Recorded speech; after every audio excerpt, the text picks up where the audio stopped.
ராகுல் காந்தி என்கின்ற ஒரு தகுதியற்ற நபர் எதிர்க்கட்சி தலைவராக இருக்கும் வரை, காங்கிரஸ் என்கின்ற ஒரு லாயக்கற்ற கட்சி பாஜகவிற்கு மாற்று என்று தன்னை சொல்லிக் கொள்ளும் வரை மனித குல விரோத பாஜகவை வீழ்த்த முடியாது. இப்ப அமித்ஷா பாராளுமன்றத்துக்கு வந்து என்ன பண்ணுவாங்களாமா?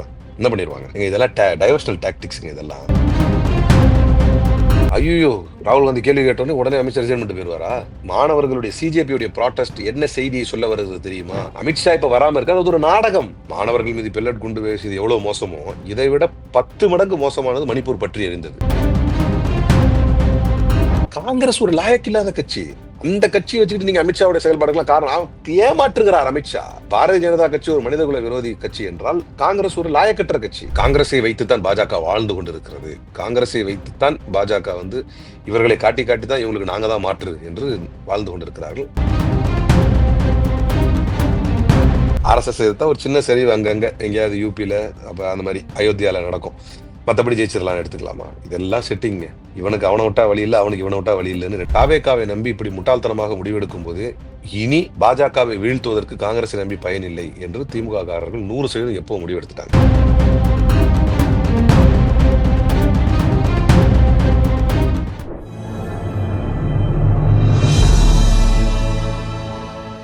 தமிழ் நியூஸ் நேரல் கண்முணக்கம். இன்றைய சிறப்பு நேர்காணலில் நம்ம இருப்பவர் திராவிட முன்னேற்ற கழகத்தினுடைய சிறுபான்மை அணியினுடைய மாநில துணைத் தலைவர், மரியாதைக்குரிய வழக்கறிஞர் திரு அலிமல் புகாரி அவர்கள். சார் வணக்கம்.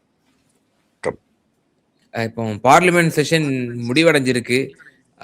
இப்போ இன்றையோட தான் முடிவடையுது. இப்போ உள்துறை அமைச்சர் அவர்கள் வந்து இதுவரைக்கு இல்லாத அளவுக்கு இந்த செஷன் ஃபுல்லாவே அவர் ஆப்சென்ட்.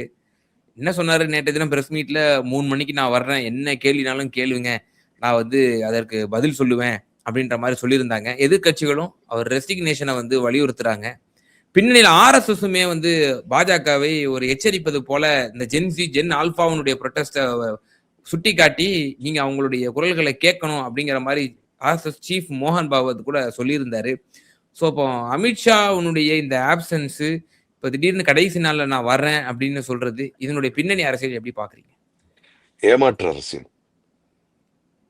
ராகுல் காந்தி என்கின்ற ஒரு தகுதியற்ற நபர் எதிர்க்கட்சி தலைவராக இருக்கும் வரை, காங்கிரஸ் என்கின்ற ஒரு லாயக்கற்ற கட்சி பாஜகவிற்கு மாற்று என்று தன்னை சொல்லிக் கொள்ளும் வரை மனித குல விரோத பாஜகவை வீழ்த்த முடியாது. இன்னொரு 3வது அணி என்பது அவசியம். நீங்க விளையாட்டா இல்ல, நீங்க சிரிமா சிரிப்பா கேட்கறேன், சொல்லுங்க. இப்ப அமித்ஷா பாராளுமன்றத்துக்கு வந்து என்ன பண்ணுவாங்களா? அறுத்தலிடுவாங்களாமா? என்ன பண்ணிடுவாங்க? இதெல்லாம் டைவர்ஷனல் டாக்டிக்ஸ் இதெல்லாம். கேள்வி கேட்பாங்க, எங்க மாணவர்கள் மீது எப்படி நீங்க பெல்லட் குண்டை வச்சு தாக்குவீங்க? எப்படி நீங்க வந்து லட்டி சார்ஜ் வந்து இவ்வளவு மோசமான கண்மூடித்தனமான தாக்குதல்ல மேற்கொள்வீங்க? ஐயோ, ராகுல் காந்தி கேள்வி கேட்டோன்னே உடனே அமைச்சர் ரிசைன் பண்ணிட்டு போயிருவாரா? மாணவர்களுடைய சிஜேபியுடைய ப்ராட்டஸ்ட் என்ன செய்தியை சொல்ல வருது தெரியுமா? பாரதிய ஜனதா கட்சியோ அந்த கட்சியினுடைய முடிவுகளோ அதன் தலைவர்களோ வீழ்த்தப்பட முடியாதவர்கள் அல்ல, மாறாக அது காங்கிரஸால் முடியாது என்பதைத்தான் அது காட்டியிருக்கு. அந்த செய்தி தான் அதை காட்டியிருக்கு. அதனாலதானே ஏங்க எவ்வளவு பெரிய பிரச்சனை வரும்போதெல்லாம் அஸ்வினி வைஷ்ணவ் ராஜினாமா செய்ததில்லை, அமித்ஷா ராஜினாமா செய்ததில்லை, எதுக்குமே அவங்க அக்கௌண்டபிலிட்டி எடுத்ததே இல்லை. ஆனா ஃபார் த ஃபர்ஸ்ட் டைம் ஒரு அமைச்சரை ராஜினாமா செய்ய வைத்தது மக்கள் திரள் போராட்டம், மாணவர் திரள் போராட்டம். அது காங்கிரஸ் கையில இல்லைன்னா மக்கள் அதை ஆதரிக்கிறாங்க. அதானே புரியுது. அமித்ஷா இப்ப வராம இருக்காது, அது ஒரு நாடகம். அவர் பாடி வந்துட்டு பேரு இப்ப ஒண்ணும் இல்ல. இதை விட மோசமான ஒரு விஷயம், மாணவர்கள் மீது பெல்லட் குண்டு வீசியது எவ்வளவு மோசமோ, இதை விட 10 மடங்கு மோசமானது மணிப்பூர் பற்றி எரிந்தது. ஏற்பீங்களா இருக்க மாட்டீங்களா? ஏன்னா உயிர் பலிகள் நடந்துச்சு. விமென் வேர் பரேடட் நேக்கட். அந்த பெண்ணுடைய மர்ம உறுப்புலாம் கையை விட்டு அதெல்லாம் வீடியோவா வந்தது. அதெல்லாம் ஒரு வீடியோ தான். அந்த மாதிரி பல 100 சம்பவம் நடந்துச்சு மணிப்பூர்ல. ஆனால் கேலி பண்ணார் காங்கிரஸ். நரேந்திர மோடி வந்து டீஸ் பண்ணார். காங்கிரஸ் ஒரு லாயக்கில்லாத கட்சி. அந்த கட்சியை வச்சுக்கிட்டு நீங்க அமித்ஷாவுடைய செயல்பாடுகள் காரணம் ஏமாற்றுகிறார் அமித்ஷா.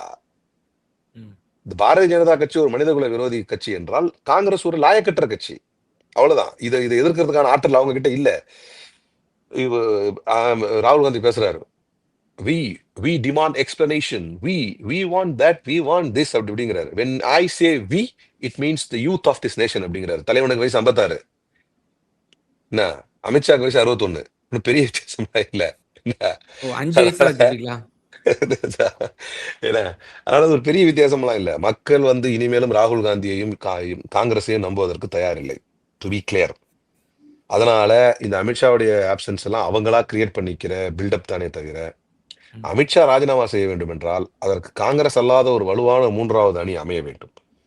மாநிலங்கள் தோறும் பலமாக இருக்கக்கூடிய மாநில கட்சிகள், எனக்கு தெரிஞ்சு அதோடைய கிளியரர் விஷன் வந்து உத்தரப்பிரதேச சட்டமன்ற தேர்தலுக்கு பிறகு கிடைக்கும் என்று நான் பர்சனலாக நம்புகிறேன். கட்சி ரீதியா சொல்லல, நம்ம தலைவர்கள் பேசுவது அதை வச்சு சொல்லல, நான் பர்சனலா பார்ப்பதை வைத்து சொல்கிறேன். Maybe after the you know looks இது assembly elections of UP, once it is over, எனக்கு தெரிஞ்சு we can come to a conclusion or we can sense smell or something, ஏதாவது என்ன நடக்க போகுது அப்படின்னு பார்க்கலாம். ஆனால் ஒரு விஷயம் உறுதி, காங்கிரஸால் பாஜகவை வீழ்த்த முடியாது. காங்கிரஸை வைத்துத்தான் பாஜக வாழ்ந்து கொண்டிருக்கிறது. காங்கிரஸை வைத்துத்தான் பாஜக வந்து இவர்களை காட்டி காட்டி தான் இவங்களுக்கு நாங்க தான் மாற்று என்று வாழ்ந்து கொண்டிருக்கிறார்கள். அது இந்த சிஜேபி ப்ராட்டஸ்ட்ல நமக்கு தெரிஞ்சது. சிஜேபி அடுத்த கட்ட ப்ரொடெஸ்ட் நாங்க செய்வோம் அப்படின்ற மாதிரி அவங்க அறிவிச்சிருந்தாங்க. இப்போ அவங்க என்ன மாதிரி முன்னெடுக்க போறாங்க? இப்போ இவங்களுடைய ப்ரொடெஸ்ட் பெரிய தாக்கத்தை ஏற்படுத்திருக்கு இல்லையா? அப்போ இல்ல, எல்லாத்தையுமே மக்கள் பார்ப்பாங்க. இப்ப நீங்க பியூரா விஜய் வரும்பொழுது இப்போ நிறைய பேர் கரண்ட் விஷயத்துக்காக எதிர்த்து பேசுவவங்களா இருக்கட்டும், விஜயுடைய விர்ச்சுவல் வாரியர்ஸே பல பேர் இப்ப திருந்திக்கிட்டு வந்து ட்வீட் போடுறாங்க, பார்த்திருப்பீங்கன்னு நினைக்கிறேன். இதெல்லாம் எதை காட்டுகிறது என்று சொன்னால், நீங்க உள்ள வர்றப்ப என்ன இமேஜ் வேணா காட்டியிருக்கலாம், ஆனா சஸ்டைன் பண்ணி பயணிக்கிறப்ப நீங்க கொஞ்சம் கொஞ்சமா அமலப்பட்டே வருவீங்க. ஸோ சிஜேபியை பொறுத்தவரை இந்த போராட்டத்தினுடைய முடிவே எனக்கு ஓரளவு அப்படியும் இருக்கு இப்படியும் இருக்கு. அது நம்ம திடீர்னு எடுத்தாங்க, அப்புறம் திடீர்னு முடிச்சாங்க. ஆனா அந்த ஆதரவு பியூரா இருந்தது. அந்த ஆதரவு சார்ந்த மக்கள் வரவேற்பு பியூரா இருந்துச்சு. ஸோ அடுத்தடுத்த கட்ட போராட்டங்கள் அவர்கள் அறிவிக்கும் பொழுது இதே போல மக்கள் ஆதரவு அவர்களுக்கு கிடைக்குமா, அவர்கள் சர்ச்சையை தாண்டி கடப்பார்களா, அதை மக்கள் ஏற்பார்களா, இவர்களுக்கு பின்புலத்தில் இருந்து வேற எதுவும் ஆர்எஸ்எஸ் மாதிரி இயக்கங்கள் இயக்கி விடாமல் இருக்குமா, பாராளுமன்ற தேர்தலை முன்வைத்துத்தான் இப்படி புதுசா ஒரு சிஜேபின்னு ஒண்ணு வந்து உள்ள கொண்டு வராங்களா, இன்னும் அபிஜித் தீப்கே வந்து இன்னும் பெருசா இன்னும் பழிவாங்கவே பிஜேபி ஆரம்பிக்கலையே, பிஜேபி காரர்களே பெரிய கொடூரர்கள், புறாண்டு எடுத்துருவாங்க ஏதாவதுன்னா. ஆனா இன்னும் அப்படி ஒரு பெருசா சும்மா இங்க அடிக்கிறாங்க அவ்வளவுதான், அவர் அப்படிதான் போதே தவிர ஒன்றும் பெருசா நடக்கலையே. இதை எல்லாத்தையும் பார்க்கும் பொழுது ஒரு பயமா தான் இருக்குது. அது கரெக்டா தான் போகுதா, அவரும் ஒரு கரெக்டான ஆள் தானே.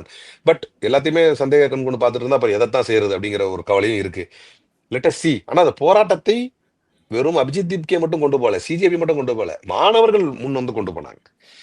இந்தியா முழுக்க மாணவர்கள் அதற்காக பேசினார்கள். சோசியல் மீடியால வந்து இதுவரைக்கும் பாரதிய ஜனதா கட்சியை வந்து அசைத்து பார்க்க முடியாது என்று சொன்ன அந்த டாமினன்ஸை வந்து அதை அசைச்சு பார்த்துச்சு. சோசியல் மீடியால பொதுமக்கள், இளைஞர்கள் பேசினார்கள். ராகுல் காந்தி கூட கொஞ்சம் லேசா தலைவன் ட்ரை பண்ணாப்ல அந்த ப்ராட்டஸ்டுடைய கிரெடிட்டை தூக்குறதுக்கு. அவங்க அடிச்சு துரத்தி விட்டாங்க தலைமையிலேயே, ஓடு அப்படின்னு நாங்க பாத்துக்கிறோம் அப்படி. அதனால வந்து எல்லாரும் ட்ரை எல்லாம் பண்ணாங்க. அதனால இது ரொம்ப தெளிவான ஒரு விஷயம். பொறுத்து இருந்துதான் பார்க்க வேண்டும். அபிஜித் தீப்கே வந்து உண்மையிலேயே ஜனநாயக சக்தியா இல்ல வேற யாராவது இயக்குறாங்களான்னு. மற்றபடி ஒவ்வொரு அடுத்தடுத்த கட்ட போராட்டங்கள், அடுத்தடுத்த கட்ட அரசியல் நிகழ்வுகளும் நகர்வுகளும் தான் அதை நமக்கு தெளிவுபடுத்தும். இப்போ ஆர்எஸ்எஸ் சீஃப் மோகன் பகவத் கொடுக்கக்கூடிய மெசேஜ் இருக்கு இல்லையா, அது சற்று அதெல்லாம் நடிப்புங்க, வித்தியாசமா இருக்கு. அதெல்லாம் இல்லைங்க, அதெல்லாம் சும்மா நடிப்புங்க. அதெல்லாம் இல்ல இப்ப ஒரு ஜென் காலத்துல ஜி ஜென் மோடி ஆல்பாவுடைய கோரிக்கைகளை நீங்க செவி சாய்க்கணும், அவங்கள தீவிரவாதிகளுங்கிற முத்திரை எல்லாம் குத்தக்கூடாது, இப்பெல்லாம் வந்து ரொம்ப அந்நியப்பட்ட வார்த்தைகள்லாம் வந்து ரொம்ப இறங்கி பேசுறாரு. இது வந்து ஒரு டைரக்டான ஒரு மெசேஜ் மோடி ஷாவுக்கு. இந்த ஏங்க 2029ல நீங்க அமித்ஷாவை அவ்வளவு இலகுவா வந்து நீங்க வெற்றி பெற்ற முடியாது அப்படிங்கிற மாதிரி ஏதேனும் ஒரு அச்சமூட்டி எச்சரிக்கை செய்யறாரா இல்ல, ஆர்எஸ்எஸ் அதெல்லாம் சீஃப்? உண்மைதான், அதெல்லாம் உண்மைதான். ஆனா இவங்க எல்லாம் ஒண்ணுதானே. இவர் சொல்லி இப்ப என்ன நடந்துற போகுது? எளிதா வெற்றி கொள்ள முடியாது, வெற்றியே பெறாது, பாஜக ஜெயிக்காது, அது வேற விஷயம், விட்டுருங்க. ஆனால் அதற்காக இவருடைய அட்வைஸ்ன்னு சொல்லி நேரடியாக அவர் மோடியவே சாடி எல்லாம் பேசினாருங்க. ஆர்எஸ்எஸ் ஒரு கட்டத்துல வந்து மோகன் பகவத் வந்து சர்வாதிகாரியாக இருக்கக்கூடாது, முட்டாள்களாக இருக்கிறார்கள் அப்படிலாம் கூட பேசினாரு. ஆட்சியாளர்கள் அப்படிலாம் இருக்கிறாங்கன்னு மோடி எல்லாம் செட்டிங்க. அது இல்ல மோடியை மீறி 2024 நாடாளுமன்ற தேர்தலுக்கு முன்னாடி ஜேபி நட்டாவே ஆர்எஸ்எஸ்க்கு எதிராக வந்து ஒரு ஸ்டேட்மெண்ட் விட்டிருந்தாரு. எல்லாம் அதன் செட்டிங்க. எதிரொலியாக தான் அந்த காலத்து உத்தரப்பிரதேசத்துல கூட ஒரு சரிவை சந்திச்சது பாரதிய ஜனதா அப்படின்னு கூட நம்ம சரி, பார்த்திருக்கோம். அப்போ ஆர்எஸ்எஸ் பவர் அவ்வளவுதானா? அந்த எதிர்த்து பேசி ஒரு சின்ன சரிவு தான், ஆனா ஜெயிச்சிட்டார் மோடி. ஆர்எஸ்எஸ் எதிர்த்து மோடி ஜெயிச்சிட்டாருன்னு எடுத்துக்கலாமா? ம். அப்படி எடுத்துக்கலாமா? சின்ன சரிவு தான் வரும். ஆர்எஸ்எஸ் எடுத்தா ஒரு சின்ன சரிவு அங்கங்க எங்கேயாவது யூபியில, அப்ப அந்த மாதிரி அயோத்தியால நடக்கும். மற்றபடி ஜெயிச்சிடலாம் எடுத்துக்கலாமா? இதெல்லாம் செட்டிங்க. இவனுக்கு அவனை விட்டா வழி இல்லை, அவனுக்கு இவனை விட்டா வழி இல்லைன்னு ரெண்டு பேரும் வந்து இழுத்து பிடிச்சிக்கிட்டு இருக்கிறாங்க. இந்த செட்டிங் எல்லாம் தாண்டி, காங்கிரஸ் எல்லாம் தாண்டி நாம வேற ஏதாவது யோசிச்சா மட்டும்தான் இந்த நாட்டை காப்பாற்ற முடியும். இல்ல ஒரு நிழல் யுத்தம் இருக்குன்றாங்கல்ல, அதை நீங்க மறுக்கிறீங்களா? மோடி அது இருக்கதாங்க செய்யும், ஷாவுக்கு இடையே அது இருக்கதான் செய்யும், அது ஆர்எஸ்எஸ்க்கும் இடையே. இருக்கதான் செய்யும். ஏன்னா நான் மறுக்கல, 75 இயர்ஸ் அவர் கிராஸ் பண்ணும் போது என்ன சொன்னாரு சீஃப் ரிட்டையர்ட் மோகன் ஆயிரணும். பகவத், அடுத்தவங்களுக்கு இளைஞர்களுக்கு வழி விடுங்கப்பான்றாரு. சொல்லும்போது இவரும் அவருக்கு என்ன ஆர்எஸ்எஸ் வயசு? அலுவலகத்துக்கு போனாரு, கிட்டத்தட்ட 12 வருஷத்துக்கு போனாரு. சொல்லும்போது அவருக்கு என்ன வயசு? அவரு 75 ஆயிட்டார். சும்மா ஜோக் அதெல்லாம். அது வந்து அவங்களுக்குள்ள இருக்கதான் செய்யுங்க. என்னதான் இருந்தாலும் நான் செகண்ட், என்னதான் இருந்தாலும் நான் தேர்டு, மோடி தான் நம்பர் 1 இதெல்லாம் அவங்களுக்குள்ள இருக்கும். இப்ப அவங்களுடைய ம். ஸ்ட்ரென்த் என்னன்னா, இந்த டிஃபரன்ஸ் ஆஃப் ஒப்பீனியன் வந்து they managed that that it it won't come out. அத வந்து அமுக்கி வச்சுக்கிட்டு அவங்க அந்த கோல நோக்கி ஓட பார்த்தாங்க. அது முடிஞ்சுது. ஆனா காங்கிரஸ்ல அதுதானே முடியல. சலித்தனமா அந்த தமிழ்நாட்டுல முடிவு எடுக்கிறது. இந்த மாரி கேவலமான முடிவுகளை எடுத்து அசிங்கப்படுறது. இப்ப திணறிக்கிட்டு இருக்கிறாங்க. வரும். திமுக வரும் என்று எதிர்பார்க்கிறோம். திமுகவும் தாவேக்காவும் இணைந்துன்னு ஒரு பக்கம் இப்ப இவர் வந்து ஆசான் வந்து பேராசான் ஒரு பக்கம் பேசிக்கிட்டு இருக்காரு. திமுக தாவேக்காவும் சேர்ந்து இருக்கணும். அந்த மாரி ஒரு முடிவை வந்து தேசிய அளவிலான அரசியலை செய்யக்கூடிய காங்கிரஸ், தாவேக்காவை நம்பி இப்படி முட்டாள்தனமாக முடிவெடுக்கும்போது, இனி பாஜகவை வீழ்த்துவதற்கு காங்கிரஸை நம்பி பயனில்லை என்று திமுக காரர்கள் 100% எப்போ முடிவெடுத்துட்டாங்க. இந்தியால மத்தவங்கலாம் வந்து முன்கூட்டியே எடுத்துட்டாங்க. தமிழ்நாட்டுல நம்ம எடுக்கிறதுக்கு இந்த தாவேக்காவுடைய சர்ஜன்ஸ் வந்து ஒரு வாய்ப்பா அமைஞ்சிருக்கு. இப்ப 2029ல மோடியவும் கூட அவங்க வந்து முன்னிலைப்படுத்த மாட்டாங்க. அடுத்த ஒரு ஆல்டர்னேட் ஒரு ஏங்க மோடிக்கா பர்ஸ் வயசாகி, மோடிக்கா நிதானம் தவறி, மோடிக்கா வந்து சுயநினைவு எல்லாம் பாதிக்கப்பட்டா மட்டும் தான் அது சாத்தியம் என்ன கேட்டா. ஓ! Full control okay. வச்சிருக்கிறாப்புல. ஏங்க it is no more RSS Hindutva அத பேஸ் பண்ணி இருக்குதா? இல்ல வந்து மோடிக்கா பரிவார் அத பேஸ் பண்ணி இருக்குதா? எல்லாரும் என்ன எங்க தனிநபர எடுத்தாலும் மோதி மோதி தானே. மோதி மோதி தனிநபர் துதியில கொண்டு வந்துட்டாங்க. அது ஆர்எஸ்எஸ்க்கு அது பிடிக்கல, சங்குக்கு அது பிடிக்கல, ஆர்எஸ்எஸ் அனுதாபிகளுக்கு அது பிடிக்கல. எல்லாம் உண்மைதான். ம். நீங்க அவள கேட்குறீங்க. இப்போ பிரச்சனை இல்லாமையா இருக்கு? இருக்கதான் செய்யுது. பியூர் ஆர்எஸ்எஸ் காரர் சுப்பிரமணிய சாமி. அவருக்கும் மோடிக்கும் பிரச்சனை இருக்கதானே செய்யுது. ஆனா அவங்க அத வந்து அதிகாரத்திலயோ, தான் தேர்ந்தெடுக்கப்படுவதிலோ, அவர்கள் எடுக்கக்கூடிய அரசியல் முடிவுகளிலோ பிரதிபலிக்காம பாத்துக்கிறாங்களே. அதுக்கு அப்ப என்னன்னா, அவர்கள் வீழ்த்தப்பட முடியாதவர்கள் எல்லாம் அல்ல. அவர்களுக்கு மாற்றாக அவர்கள் காங்கிரஸை பார்க்கவில்லை மக்கள். அவ்வளவுதான். அப்ப அதுக்கு ஒரு மாற்றை நாம கொண்டு வந்துட்டா இவர்களை வீழ்த்தி விடலாம். ஆனால் நீங்க சொல்வது போல் அவர்களுக்குள் கருத்து வேறுபாடு ஏற்பட்டு விட்டது. அது வீழ்ந்து விடும். அது வீழ்ந்து விடுவதைப் போல தோன்றுகிறது. அதெல்லாம் இல்ல. அத அவர்கள் தே வில் மேனேஜ். இல்ல அதையும் தாண்டி வந்து மோடியுடைய இமேஜ் சரியணும், மோடிய வந்து வீழ்த்தணும் அப்படின்னா, அது மோடிக்கா வயசாகி இன்னும் ஆல்ரெடி ஆயிருச்சு. இன்னும் அவர் நிதானம் தவறி, அவருக்கு சுயநினைவெல்லாம் இல்லாம போய் அப்போ வேணா நடக்கலாமே தவிர, அதை தாண்டணும்னு சொன்னா காங்கிரஸ் அல்லாத ஒரு 3வது வலுவான அணி அமைந்து இந்த டிராப்ல எல்லாம் மாட்டாம இவர்களை அடித்து துரத்தினால் நடக்கும். இறுதியான ஒரே ஒரு கேள்வி. 3வது அணி அதுதான் தீர்வு. காங்கிரஸால் எப்படி வீழ்த்த முடியாது பாஜக என்று பல சான்றுகள நீங்க சொன்னீங்க. அப்ப 3ஆம் அணி அப்படிங்கிற பொழுது, இதுவரை வரலாற்றில் நம்ம 3வது ஒரு அணி காங்கிரஸ், பாஜக அல்லாத ஒரு பிரதமர் வந்து ஒரு நிலையான ஆட்சியை வந்து இந்திய திருநாட்டில், இந்திய ஒன்றியத்தில் தர முடியவில்லை. அப்படிங்கிறதை நம்ம பார்க்கிறோம். அப்போ நம்ம எப்படி வந்து அத ஃபார்மேஷன் பண்ண போறோம்? அ எ அது சாத்தியமானதா? அப்படிங்கிற பல கொஸ்டின்ஸ் வந்து இருக்கு. ஸோ அது எப்படி நம்ம அத முன்னெடுக்க போறோம்? அது எப்படி நடைமுறை சாத்தியங்கள்? இந்திய நீங்க ஒன்றியத்திற்கு அது அந்த அளவுக்கு அது கட்டுக்கோப்போட கொண்டு போ முடியுமா? அரை நூற்றாண்டு காலமாக நிலையான ஆட்சி அல்ல. ஆட்சியே தர முடியவில்லை திமுக, அதிமுக அதை தாண்டி ஒருத்தரால தமிழ்நாட்டுல. ஆனா மாற்றம்னு சொல்லி ஏமாத்தி கூட்டு வந்துட்டீங்கல்ல ஒரு ஆள. எது சாத்தியம் இல்ல. இதுக்கு மேல என்ன பதில் சொல்றது உங்களுக்கு? தமிழ்நாட்டிலே உதாரணம் நீங்கயாவது இருக்குன்றீங்க.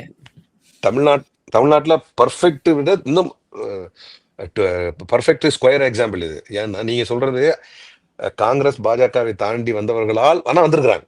நிலையான ஆட்சி தர முடியவில்லை என்பதை தாண்டி வந்திருக்கிறாங்க. ஆனா தமிழ்நாட்டுல வந்ததே இல்லை 6 நூற்றாண்டு காலமா. ஆனால் அதையுமே ஒரு 2½ ஆண்டு கால கட்சி வந்து மாற்றம் என்கின்ற பெயரில் ஏமாற்றி வர முடியும் என்று சொன்னால் சிஜேபி ப்ராட்டஸ்ட்ல கிடைத்த வெற்றிகளை எல்லாம் முன்னிறுத்தி காட்டி பாஜக வீழ்த்த முடியாத சக்தி எல்லாம் இல்லை, நம்மை பொய் சொல்லி ஏமாற்றி இருக்கிறார்கள். பாஜக வீழ்த்த முடியாத சக்தியும் இல்லை, வீழ்த்தக்கூடாத சக்தியும் இல்லை. அவர்கள் மீது மக்களுக்கு வந்து கெட்ட அபிப்பிராயமும் அதிருப்தியும் இல்லாமல் இல்லை, எல்லாம் இருக்கு. அதை அறுவடை செய்வதற்கான வாய்ப்பையும் அதை அறுவடை செய்வதற்கான கிரெடிட்டையும் மக்கள் காங்கிரஸுக்கு கொடுக்க தயாராக இல்லை. அதில் தான் நம்ம புரிஞ்சுக்க முடிஞ்சுன்னு சொல்லி ஒரு நிலையான ஆட்சியை ஏன் கழகத் தலைவருடைய தலைமையில கூட 3வது அணி அமையலாம். இந்தியா முழுக்க அவருக்கு எவ்வளவு நல்ல பேர் இருக்கு. பீகார்ல அதை நான் கண்ணாலே பார்த்திருக்கிறேன். கெஜ்ரிவால்கிட்ட நல்ல பேர் இருக்கு. அகிலேஷ் யாதவ் தலைவரை ரொம்ப மதிப்பாரு. இவரு தேஜஸ்வி யாதவ் பெருசா மதிப்பாரு. So let us see. முடியாத விஷயம் என்ன இருக்குது? தமிழ்நாட்டிலேயே உங்களுக்கு உதாரணம் சொல்லிட்டேன் நான் தான். நீங்க வந்தது கொடுக்கலன்னு சொல்றீங்க. இங்க வந்ததே இல்ல. ஒரு எவனோ ஒருத்தன் வந்துட்டு. ஆனா நாம நிலையான ஆட்சி தந்திருக்கிறோம். இந்தியாவுக்கே முன்னுதாரணமாக திகழ்ந்திருக்கிறோம். இந்தியாவிலேயே முன்னோடி மாநிலமாக தமிழ்நாட்டை நம்பர் 1 மாநிலமாக நித்தி ஆயோக் உட்பட எல்லா இடத்துலையும் வந்து காட்டியிருக்கிறோம். அவ்வளோ ரிசல்ட்டை காட்டிய ஒரு மனிதருடைய தலைமையில் ஒரு 3வது அணி அமையட்டுமே என்று மக்கள் நினைத்தால் என்ன தப்பு? அரசியல்ல எதுதான் நிரந்தரம்? பார்ப்போம். நிச்சயமா சார். பல்வேறு விவகாரங்கள்ல எங்க நேயர்களுக்கு ரொம்ப தெளிவா உங்களோட கருத்துக்களை பகிர்ந்தீங்க. ரொம்ப நன்றி.